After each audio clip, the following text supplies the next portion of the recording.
Kwa Mabe hateri Nyakach kama familia morodong gimidhiero e location marangul Nyakach sub county bang' lweny moche kindo wete ariyo kendo kelo tho. Geoffrey Okoth ma jahigni 32 nyowito ngimane kinde manye lweny moche kinde gi owadgi moyange kaka Samson Anjejo bang' kane Geoffrey dwaro ng'eyo gima nomiyo otong'o yien more dalagi.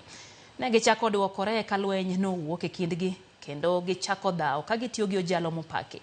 Wod Samson moyange kaka Zadok Otieno masani obila nosendhiyo nodonjore e lwenyno kendo chadho gi beti ma onego wadgi wuon mare no manoriko dhaw gi wuon. OCPD malwara no wacho ni rawerano noseresi e lwet jopiny manopong' gi mirima kendo sani odine tesendo obila ma Papo Nditi ka wuon mare to noringo de ka thieth ma Jaramogi Oginga Odinga Teaching and Referral Hospital.